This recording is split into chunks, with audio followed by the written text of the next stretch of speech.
Creating content on YouTube can be thrilling and push the boundaries of creativity, but sometimes the quest for the perfect shot can turn deadly. In this video, we'll look at 5 of the most tragic losses of YouTubers who died while filming. These real stories reveal the risks that come with chasing views and the ultimate price some paid.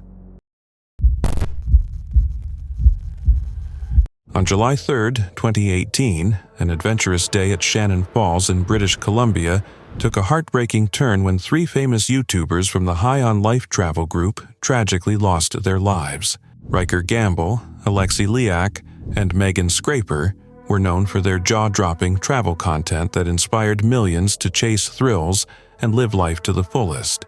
But that same adventurous spark led them to a devastating end. The High on Life crew, started by Vancouver natives Riker and Alexi in 2012 alongside their buddy Parker Husser, had become a sensation with over 500,000 YouTube subscribers and 1 million Instagram followers. Their videos were a mix of stunning scenery, wild stunts, and a live every moment mantra. Megan, a former field hockey player turned social media pro, joined later and brought her own adventurous flair to the team. On that fateful day, the group decided to explore the breathtaking yet notoriously treacherous Shannon Falls.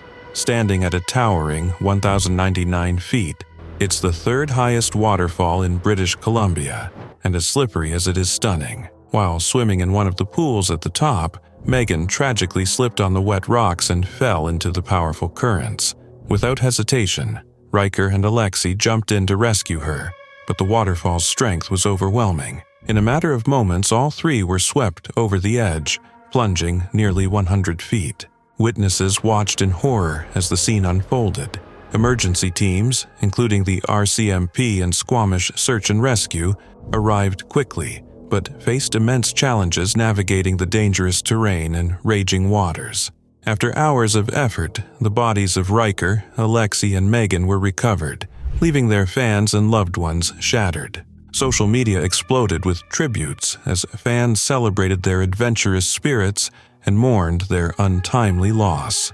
The remaining High on Life members honored their friends in an emotional post, describing them as the kindest, most driven individuals who brought light to everyone around them. The British Columbia Coroner's Service later confirmed the deaths were accidental, citing slippery, algae-covered rocks as a major factor. Experts like John Wilcox from Squamish Search and Rescue stressed the importance of caution in such dangerous locations, warning of the perils of polished granite and relentless currents.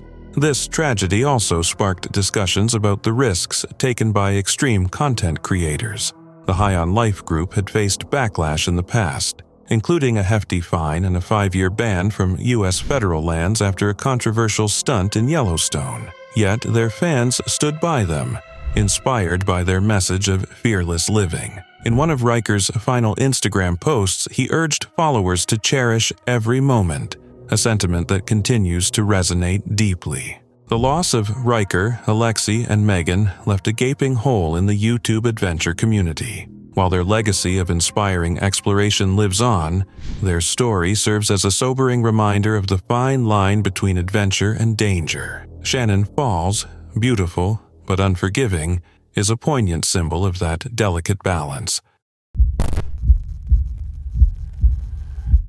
On a frosty November night in 2017, James William Stobie, better known as Stobe the Hobo, was doing what set his soul on fire: riding the rails. Stobe wasn't just another train hopper, he was a YouTube legend, whisking viewers into a gritty, dangerous world most wouldn't dare enter. His videos weren't just raw train-hopping montages, they were mini masterpieces, complete with his haunting piano tunes serenading viewers as he cruised through sprawling landscapes. His commentary, think brutally honest, darkly humorous, and unapologetically real. But on November 9, 2017, Stobe's latest adventure in Maryland turned from thrilling to tragic. Reports vary. Some say his backpack snagged on an Amtrak train, pulling him to his death. Others suggest he fell from a bridge and ended up on the tracks. Regardless of the specifics, the outcome was devastating. At just 33 years old, Stoube died while chasing his passion. In his short but impactful life, Stoube amassed a devoted following. People weren't just drawn to the jaw-dropping danger. They adored his unique flair and ability to capture America's rugged beauty from a moving freight train. His work echoed the spirit of Depression-era hobos seeking freedom. But for Stoube, it was less about survival and more about rejecting a modern world that didn't vibe with him. Born to Michael and Mary Stoube in Colorado, James was always a bit of an eccentric genius. Quirky, passionate, and fiercely creative, he poured himself into his videos, blending daring train escapades with his soulful piano compositions. For Stoube, train hopping wasn't just a rebellious middle finger to societal norms, it was a form of art. Of course, with fame came danger. Train hopping is illegal and downright perilous, something Stoube never sugarcoated. He'd share spine-chilling close calls, like nearly losing his life after drunkenly jumping off a train. Yet, despite the risks, Stoube pressed on, earning admiration from fans for his fearless pursuit of freedom. His YouTube channel, boasting nearly 11,000 subscribers, felt like a passport to adventure. Watching Stoube glide through swamps and plains was like riding shotgun on his wild journey. His death, however, was a sobering reminder of the risks. While fans mourned, the train-hopping community grappled with the harsh realities of their shared passion. One Reddit user bluntly warned, "Train hopping is not glamorous. It will kill you." For his family and friends, Stoube wasn't just a daring adventurer. He was a beloved son, brother, and friend with a heart full of humor and compassion. His obituary painted him as a man whose legacy would outlive him, both through his art and the countless lives he touched. Even after his death, Stoube's influence rippled through the rails. In 2020, a young man from Colorado, inspired by Stoube, launched his own YouTube channel. Known as Dancer, he embraced the thrill while acknowledging the dangers. The train-hopping community continues to grow, honoring Stoube's legacy while debating the ethics of promoting such a hazardous lifestyle. For Stoube and those like him, train hopping wasn't just a hobby. It was a bold declaration of individuality, a nod to the past, and a risky love letter to freedom. But his story is a stark reminder. Even the most thrilling passions can carry a deadly price. On February 5, 2021, Urban Air Adventure Park in Nashville was buzzing with families enjoying a typical evening of fun. But outside, a shocking event was about to unfold that no one saw coming, one that would stir up debates about social media, pranks, and where the line between entertainment and danger really lies. Timothy Wills, a responsible and quiet 20-year-old, was a familiar face at Walmart, working hard before setting his sights on a career in HVAC. But Timothy had another passion, YouTube. On that fateful night, he and a friend decided to make a prank video, a popular genre on YouTube that often toes the line between funny and frightening. Their plan? Stage a robbery and film unsuspecting bystanders' shocked reactions. They chose the parking lot of Urban Air, unaware of the chaos about to unfold just outside the family-friendly fun zone. With knives in hand, real, sharp butcher knives, not fake props, Timothy and his friend approached a group of people, oblivious to the risk they were about to trigger. Among the crowd was 23-year-old David Stars Jr., who saw the knives and feared for his life. What was meant to be a harmless prank quickly escalated into a deadly situation. Stars, in self-defense, pulled out a gun and shot Timothy, killing him instantly. Just like that, a 20-year-old's life was cut short. When the police arrived, Stars explained that he thought he was in a real-life emergency, not part of a prank. Witnesses confirmed that Timothy and his friend were filming the robbery hoax for a YouTube video. Despite the tragic outcome, no charges were filed against Stars, as his actions were ruled as self-defense. Timothy's death hit his grandmother, Shirley Berry, hard. She had no idea her grandson was involved in such risky YouTube antics, and was left grieving the loss of a young man she knew as responsible and hardworking. She shared her confusion and urged other parents to keep a closer eye on their children's online activities, especially when viral trends can have deadly consequences. What happened that night was a mix of poor judgment, fear, and an awful misunderstanding. Timothy Wills, with his bright future ahead, lost his life, while another person will have to carry the weight of taking it, even if it was in self-defense. Timothy is remembered as a role model for his younger siblings, a serious young man with a heart of gold. Greg Plitt wasn't just a fitness model or an actor. He was a walking, talking, adrenaline-pumping legend. Whether he was gracing the covers of over 250 fitness magazines or serving as the ripped inspiration for Dr. Manhattan and Watchmen, Greg lived life as if the rules didn't apply to him. A West Point graduate and former Army Ranger, he wasn't one to back down from a challenge or a risk. Jumping out of planes, been there, done that over 1,000 times. Scaling cliffs, just another Tuesday. Greg's mantra was simple: push limits, break barriers, and do it all with an unshakable confidence that made the rest of us wonder if we were living too cautiously. By 2015, at the age of 37, Greg had built a reputation for being larger than life. His fans didn't just admire him for his insane physique, they looked up to his relentless drive, whether on TV shows like Workout or Days of Our Lives, or through his fitness empire. Greg motivated millions to step up their game. But his quest for perfection wasn't just about aesthetics. It was about showing the world what could be achieved with discipline and sheer determination. Unfortunately, living life on the edge has its risks. On January 17, 2015, Greg set out to film what was supposed to be another thrilling video to promote an energy drink. The location? Railroad tracks in Burbank, California. It wasn't his first time using the tracks as a backdrop. He'd shot there before, dodging trains with the same ease most of us dodge puddles.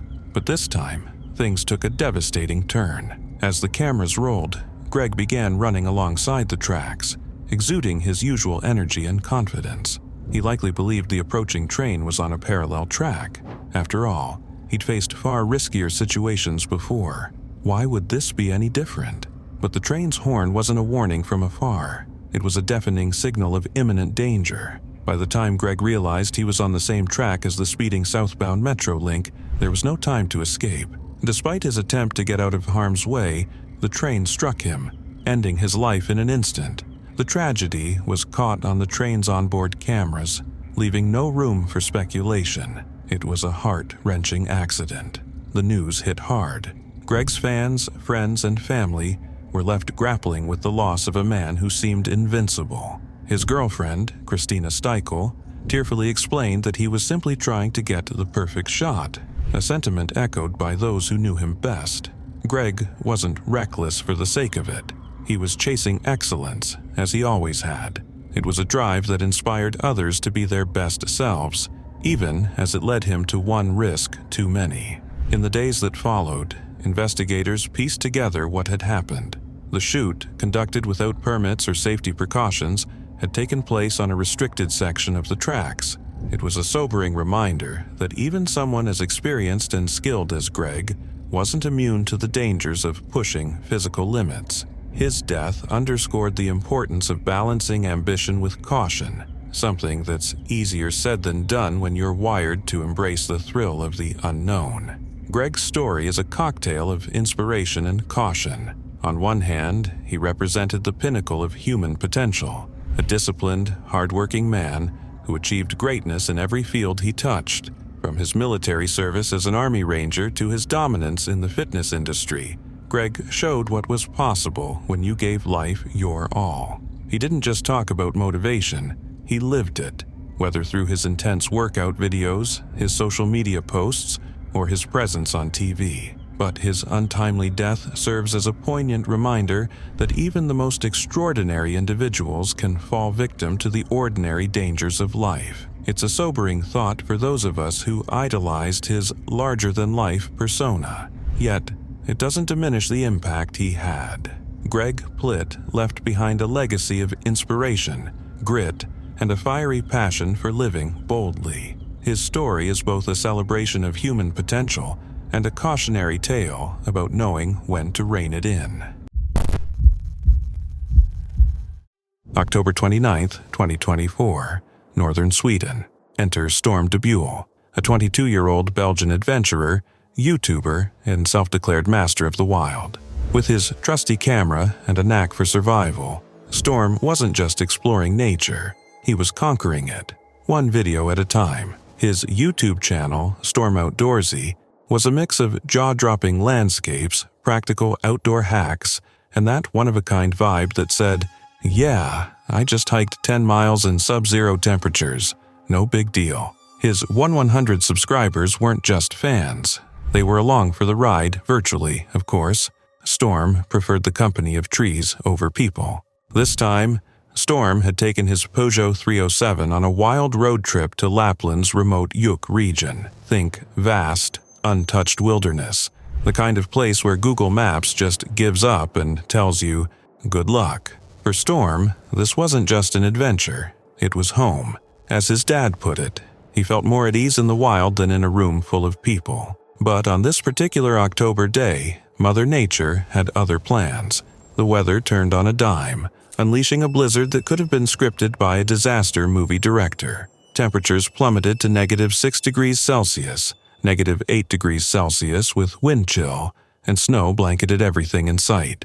Storm, being Storm, grabbed his camera and started filming.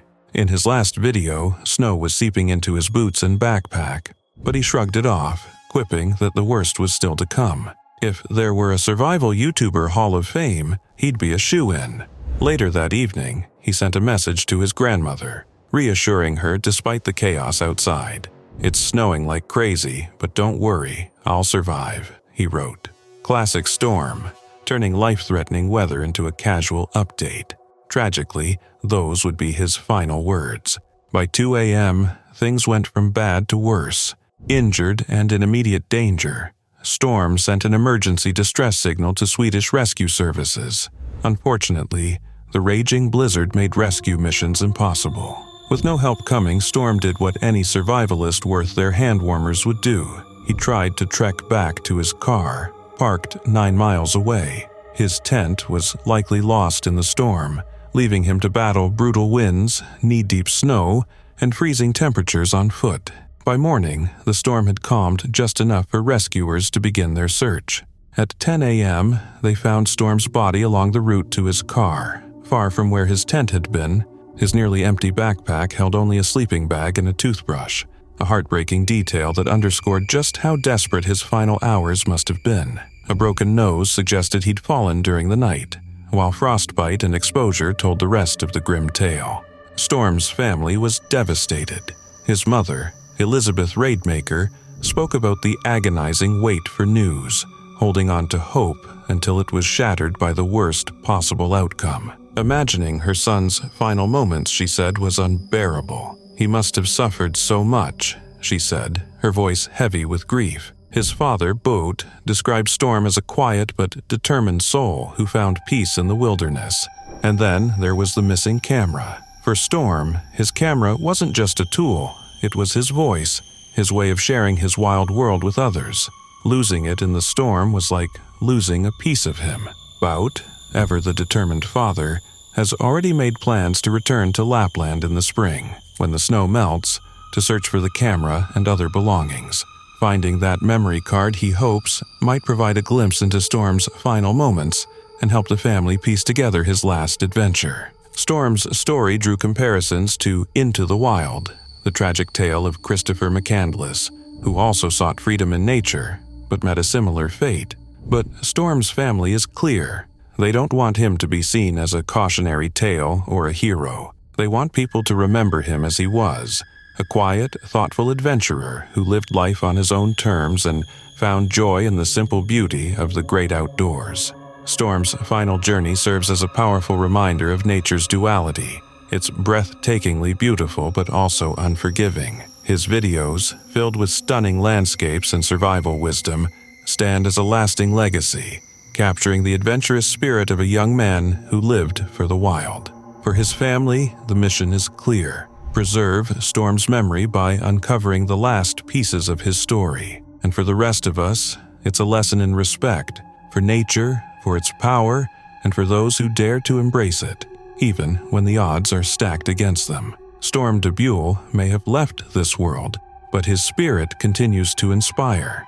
If you ever find yourself in a blizzard, remember, nature doesn't care how many subscribers you have. It plays by its own rules.